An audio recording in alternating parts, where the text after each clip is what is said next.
Hello दोस्तों, रेहान का channel में आपका स्वागत है। आज हम फिर से आपके सामने एक नई ट्रिक के साथ आए हुए हैं, जिसमें हम आपको बताएंगे कि कठिन से कठिन अंकों को कैसे हम आसानी से गुणा कर सकते हैं, मल्टीप्लाई कर सकते हैं। ये बहुत ही आसान ट्रिक है।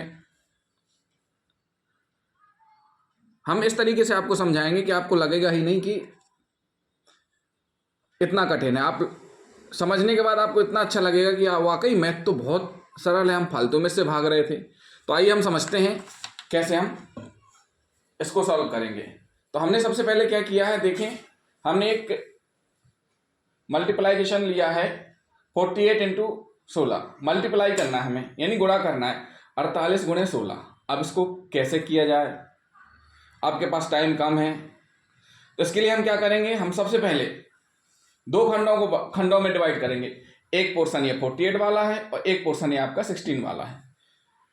तो सबसे पहले हम एक दो खाने का बॉक्स बनाएंगे। क्या बनाएंगे, हमने एक बॉक्स बनाया, दो खाने हैं जिसमें, इसमें हमने एक बॉक्स बनाया जिसमें दो खाने हैं।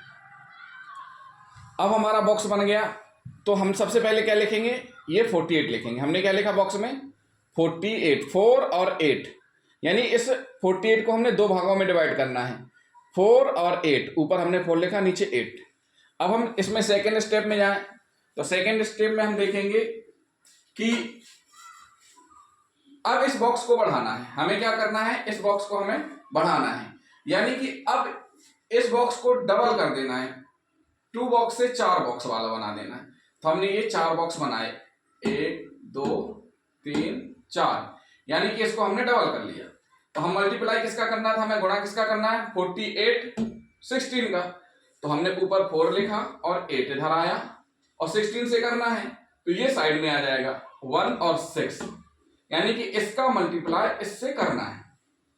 अब हम थर्ड स्टेप में जाते हैं। थर्ड स्टेप हमारा क्या कहता है, थर्ड स्टेप बताता है कि जो मल्टीप्लाई होगा उसको हम लिखेंगे कैसे।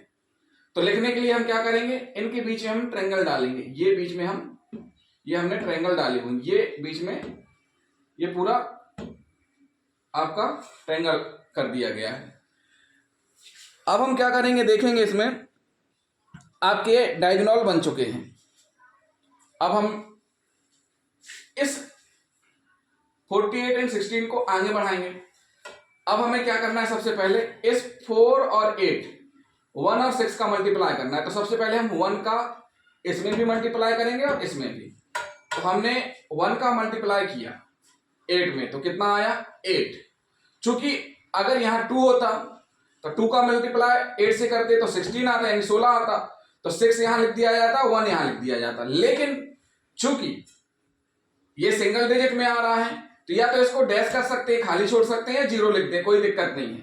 तो हमने क्या लिखा, 1 का मल्टीप्लाई किया 8 में, तो आया 8। अब इसी प्रकार इस 1 का मल्टीप्लाई किसमें होगा, इस 4 में होगा। तो हम 1 को मल्टीप्लाई 4 में करेंगे तो आएगा 4। ये आपका फर्स्ट स्टेप हुआ मल्टीप्लाई करने का। अभी हमने 3 स्टेप पढ़ा डायग्राम में, उसी को अब हमें प्रैक्टिकल करके देखना है। तो अभी हमने 1 का कर लिया, अब हमें आगे हम करेंगे किसका, 6 का। अब जैसे हमने 1 का किया 8 और 4 में, ऐसे ही हम 6 का करेंगे। 6 का किसमें करेंगे, 8 और 4 में। तो हमने 6 का किया 8, तो ये आएगा 8 6 जा, यानी 6 8 जा, या 8 6 जा 48। कितना आया 48। तो 8 नीचे, 48 को इस तरीके से लिखा जाएगा 4 8, और 6 4 जा 24, यानी 2 4 इस तरीके से लिखा जाएगा। ये आपका मल्टीप्लाई हो चुका है अंदर अंदर। अब लेकिन आंसर निकालना है। अब अंदर तो मल्टीप्लाई कर लिया, लेकिन आंसर कैसे निकाला जाए। तो आंसर निकालने के लिए हम क्या करेंगे, हमारा यह मल्टीप्लाई हो चुका है, हमने 1 से किया तो 8 आया और 0।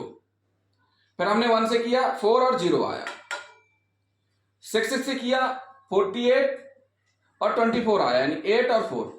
तो हमें यह देखना है, जो हमने ये ट्रायंगल बनाया है, इस लाइन का 8 करेंगे, और इस लाइन में जितने भी आ रहे हैं उनका 8 करेंगे, इसमें कितने आ रहा है उनका हम 8 करेंगे।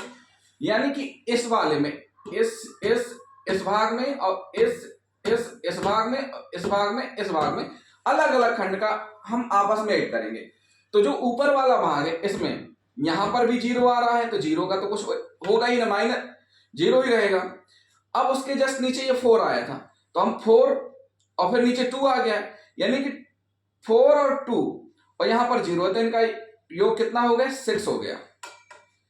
अब इसके नीचे में हम देखेंगे यहां 8 आया है, ये 4 है और 6 ये 4 है यहां, तो यहां पर कितना हो गया, 8 4 12 और 12 4 16, यानी टोटल कितना हो गया 16। और यहां पर 8 है तो 8 का 8 ही आ जाएगा। अब इसको हम सॉल्व कैसे करेंगे भाई, हमारे पास कितना आ गया, 6 है हमारे पास, 16 है हमारे पास और 8 है हमारे पास। 3 नंबर हमें प्राप्त हुए इन बॉक्सों को सॉल्व करने के बाद। जब हमने इन बॉक्सों को सॉल्व किया तो 3 नंबर हमारे सामने आए हुए हैं। अब इन 3 नंबरों को हम कैसे अपने आंसर में बदलेंगे, तो 8 का 8 आ जाएगा, 6 का 6 आ जाएगा, इनका जो पीछे वाला नंबर रहता है वो हम ले लेते हैं। अब ये जो सेकंड यानी सेकंड दहाई वाला जो नंबर है इसको हम आगे कैरी फॉरवर्ड कर देंगे, तो 8 का 8 और 6 का 6, 1 यहां आ गया 6 के साथ, तो ये हो गया 7, यानी आपका आंसर हो गया 7 6 8। आपका आंसर आएगा 7 6 8, 40 × 16 आंसर आएगा 7 6 8। तो दोस्तों अभी हम अपने अगले वीडियो में इसके कुछ प्रैक्टिकल बताने जा रहे हैं, तो हमारे वीडियो को कंटिन्यू देखें आप। अगर आप वीडियो बीच बीच में गैप करेंगे तो फिर आपको समझ में नहीं आएगा। ये वीडियो नंबर 1 है, अब हम वीडियो नंबर 2 बनाने वाले हैं। तो दोस्तों हमारे चैनल में इसी तरह वीडियो देखने के लिए हमारे चैनल को सब्सक्राइब करें। Thank you.